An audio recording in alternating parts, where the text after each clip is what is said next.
of the last true hunter-gatherer. Grilling in true Hadzabe tribe style, a journey into survival and tradition.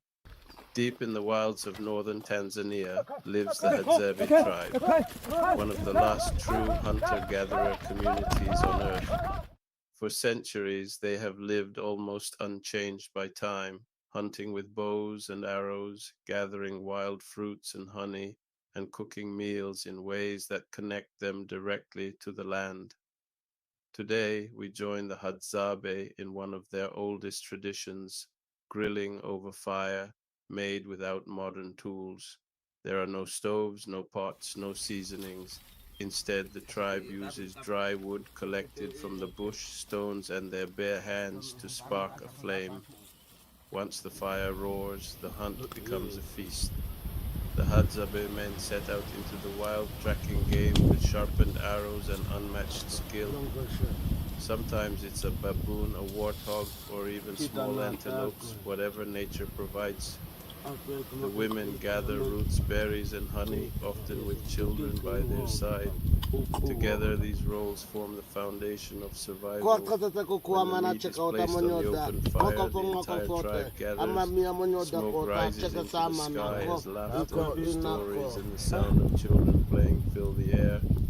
Every bite is shared, because for the Hadzabe, food is not individual, it is community. This is more than just cooking.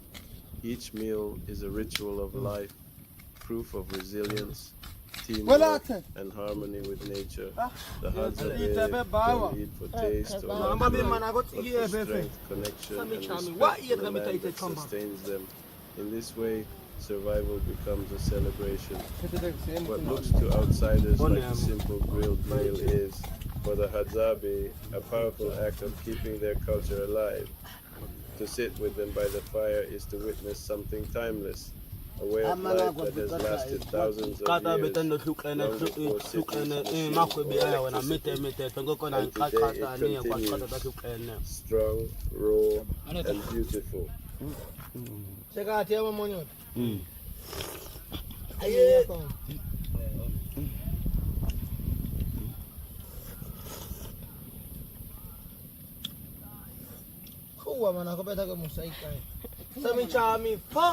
A day of food with the Hadzabe tribe. The Hadzabe, also known as the Hadza, live around Lake Eyasi in northern Tanzania.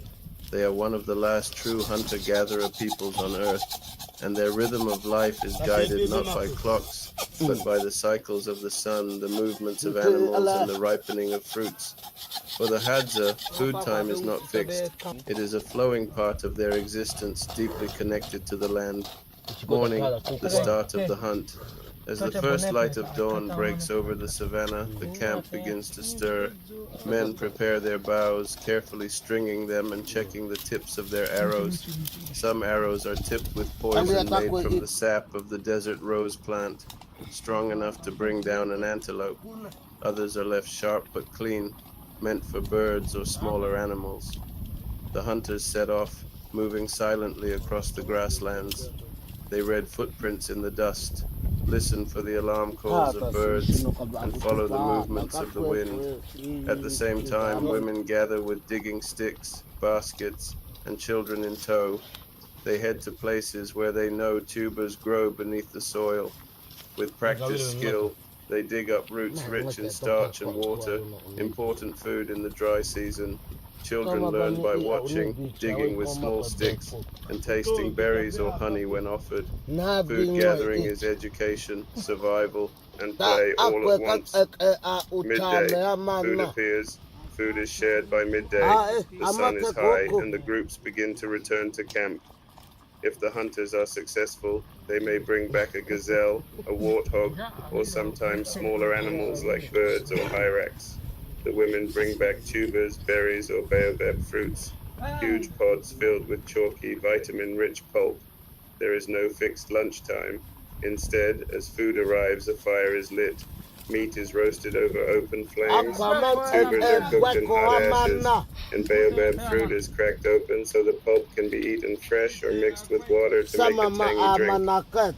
Honey hunters, often young men who climb dangerous heights with only smoke to calm the bees, sometimes return with combs dripping with wild honey, considered a delicacy.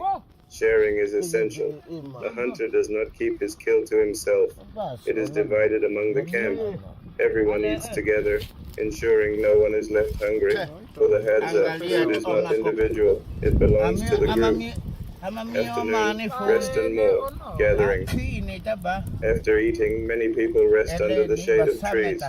The heat of the day slows movement, but small groups may go out again to gather more. Children snack freely on berries found nearby. There is no strict schedule. If one is hungry, one can eat as food is available. Sometimes men go on long hunts that stretch into late afternoon. They may track larger game for hours, carrying only water and their bows. Success is never guaranteed. On unlucky days, the group may return empty-handed, but tubers and fruits keep everyone nourished. Evening, the fire and the feast. As the sun sinks low, the Hadzabe gather once more around the fire. This is when the camp feels most alive. Meat is roasted and laughter and chatter fill the air. Children play while elders tell stories, legends about the first people, about the animals, about lessons learned from ancestors. Food time here is not just about eating, it is about connection. The act of sharing meat or passing around honey binds the group together. Songs and dances sometimes follow, with rhythmic clapping and chanting under the starlit sky. Seasons of food. The Hadzabe diet shifts with the year. Rainy season, wild berries are abundant, and honey is easier to find. Dry season, tubers become essential, and hunting provides most protein. Year-round, baobab fruit offers calcium, vitamin C, and energy. Unlike farmers or herders, the Hadzabe do not store food. They eat what they find. If a day passes with little success, they simply try again the next. Their bodies and culture are adapted to this rhythm of feast and scarcity. The meaning of food, time for the Hadzabe. Food time is not measured in hours, but in opportunities. It is guided by the land, the season, and the strength of the community. Each meal is a small celebration of survival, of nature's generosity, and of human connection. While much of the modern world eats by the clock, breakfast at 8, lunch at 12, dinner at 7, the Hadzabe eat when food is present. To them, food time is freedom, the freedom to live directly from the land, to trust in the balance of nature, and to share life together under the wide African sky.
The Night Fire was born. An extended sleeping story for dreamers, wanderers, and flame keepers. Before time wore numbers. Before the sky had names. Before hearts beat to the rhythm of clocks and calendars. There was only the wild. It was not quiet, but it was still. It was not tame, but it was whole. The world was wrapped in green and gold, in soil and silence, in stars and scent. It stretched endlessly in every direction, with no borders, no signs, no fences, just freedom. Animals ruled the plains, the forests, and the mountains. Their paws marked the trails. Their eyes shaped the night. The rivers ran clean and fast, the wind whispered through untouched trees, and the sun. The sun came and went like a great, breathing drumbeat across the sky. And in that world, new and blinking, came us. Humans. Not yet mighty. Not yet builders or bakers or dreamers of cities. Just curious. Just walking. Just listening. They moved barefoot across the earth, feeling every grain of sand, every blade of grass, every stone. Their hands were tools. Their ears were maps. Their eyes were stories in the making. And at the end of each day, when the sun dipped below the hills and the great curtain of night unfolded, they stopped. They gathered. And they waited. The darkness came quickly in those ancient days. A thick, velvet hush that wrapped around their small, tired bodies. The temperature dropped, the ground grew cold. Their voices fell quiet.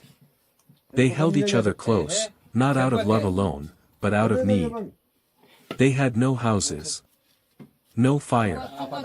No way to hold back the dark. The night belonged to the beasts. To the shadows. To the unknown. And every night, as they stared into the deep sky above, they must have wondered. Will we see the light again? But then, something changed. Something small. Something eternal. It happened somewhere near the cradle of the world. What we now call Africa. Where the soil is red and rich, and the stars stretch wide above the plains.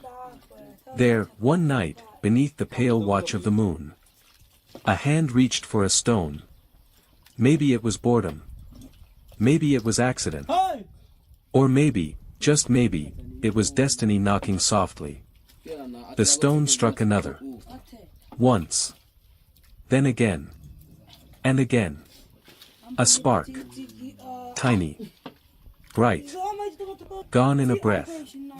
But not gone for good. It kissed a curl of dry grass. And in the stillness, a flicker rose. A flame, small, orange, almost shy. It danced like a newborn spirit, uncertain of the world. The people stared. First in silence. Then in awe. Then, in reverence. The fire whispered warmth against their skin. It lit up their faces, turned their shadows into dancers. It chased the cold from their bones, the fear from their eyes. And the beasts. The beasts in the dark took a step back. Then another. Then vanished into the trees. For the first time, humans were not prey. They were not just surviving. They were becoming. The fire did not roar. It crackled. It did not command. It invited. And around it, everything changed.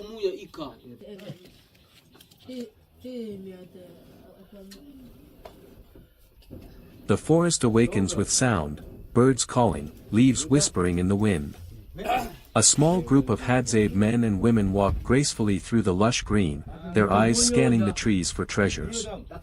In their hands, baskets slowly fill with vibrant fruits glowing under the dappled sunlight. Imagine a taste untouched by time, ingredients plucked straight from nature's pantry, guided by knowledge passed down for thousands of years. The Hadzabe, one of the last true hunter-gatherer tribes on Earth, live in harmony with the land in ways most of us can only imagine. Every fruit they pick, every hive they climb, tells the story of survival and tradition woven into their daily lives. To witness their food culture is to glimpse a way of life that has nearly disappeared from the modern world. Now, step closer. The camera lingers on glistening wild honey dripping from combs, crimson forest berries shining like jewels, and roots freshly pulled from the earth. These are not ordinary ingredients. They are gifts of the wild, carefully gathered and celebrated. What follows is a culinary ritual rarely seen by outsiders, a Hadzabe recipe blending forest fruits with raw honey, simple yet profound, ancient yet alive. This is not just food, it is memory, connection, and survival preserved in taste. Prepare to witness an intimate moment with the Hadzabe tribe, a feast that carries the flavor of history itself, wide-shot, lush African forest. Sunlight cuts through the canopy. The Hadzabe walk barefoot, their movements calm but purposeful. Opening the unseen world. Imagine a taste untouched by time. Ingredients plucked straight from nature's pantry. Contextualization. Close-up, hands reaching for bright berries, children carrying woven baskets. The Hadzabe are one of the last true hunter-gatherer tribes on Earth. Their way of life, nearly unchanged for thousands of years, offers us a rare glimpse into humanity's ancient bond with nature. Building anticipation. And Ngorongoro regions. Camera pans across. Their total population is estimated at about 1,200 to 1,500 people, though only 300 to 400 still live full-time as traditional hunter-gatherers. They speak Hadzabe, a unique click language unrelated to surrounding Bantu or Cushitic tongues. Daily life, real and raw. The Hadza live day by day, guided by immediate needs and natural rhythms rather than schedules or long-term planning. Morning. At dawn, men and women rise from their small, dome-shaped grass huts. There's no alarm clock, the sounds of birds, baboons, and the first light trigger movement. Men often set out in small groups to hunt, carrying bows strung with animal sinew and arrows tipped with poison made from desert rose, adenium, sap. Women and children go to dig tubers, collect berries, or gather baobab fruit. Their digging sticks are sharpened with fire, and they work for hours under the sun. There's laughter, gossip, teasing, even while working. Despite the harshness, there's a lightness to their interactions. Hunting-gathering. Hunting, men track zebras, dik-diks, kudu, or baboons, guided by footprints and animal calls. They can read the ground like a book, seeing what an outsider would miss. They often smoke bees out of hives to gather wild honey, which they love. It's one of their most prized foods. When a kill happens, the meat is roasted immediately, shared with everyone nearby. There's no storing or hoarding, once eaten, that's it. Gathering, women's work is just as crucial. They bring back roots, fruits, berries, and sometimes honey, carrying babies on their backs. Children learn by watching, not by lectures. Evenings. By sunset, fires glow in small circles. There's singing, clapping, and storytelling, often about animals, ancestors, or the moon. Elders pass knowledge through these stories, and laughter is constant. There are no chiefs or strict hierarchies, decisions are made through open talk and agreement. Living conditions. Their shelters are simple, grass and branches, rebuilt every few weeks when they move to follow food. There's no electricity, no farming, no domestic animals. Water comes from springs, sometimes carried in empty plastic bottles they've picked up. Hadzabe wear a mix of animal skins and donated clothes, t-shirts, shorts, etc., blending tradition and modern scraps. Many men wear sandals made from old car tires. Social life. Gender balance, men hunt, women gather, but both roles are respected. Sharing, food is never privately owned. If one person eats, all can eat. Greed is deeply frowned upon. Freedom, people come and go between groups as they please. There are no bosses, no police, no taxes. Belief, spirit, life. The Hadza believe in a creator called Hain, but religion is more spiritual than formal. They believe in the power of the moon, animals, and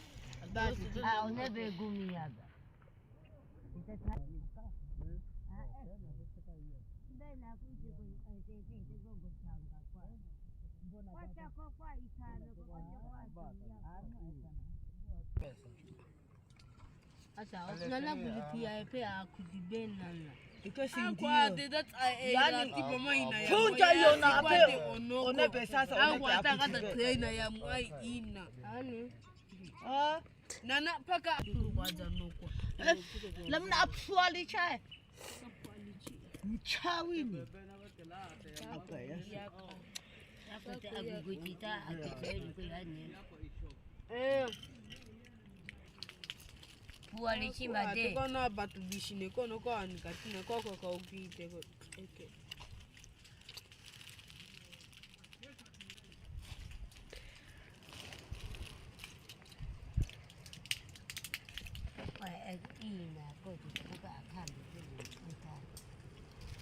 Ko tana tozo.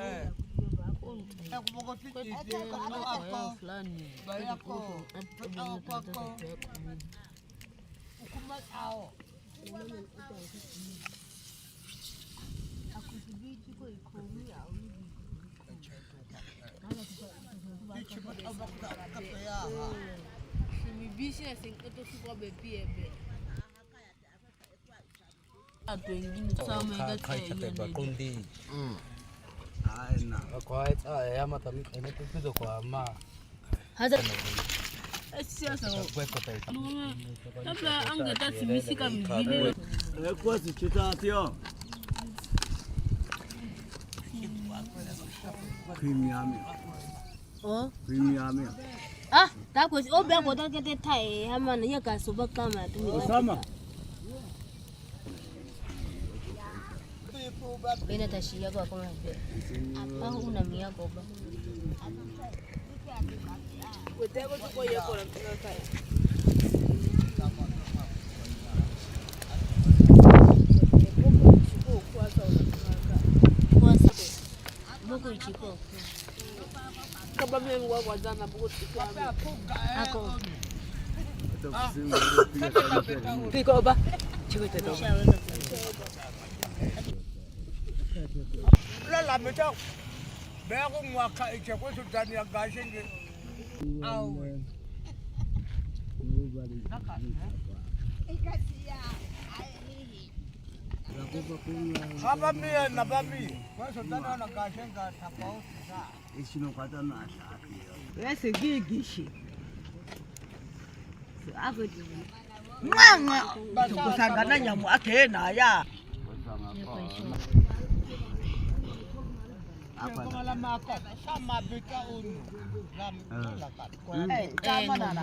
Ali mana gutu la yo ai con ne cacao a con femeni kamena ela yeta kutaka kwesi lusha yo nafe ibagigi kishika baeta no kwa pia cheta mehela be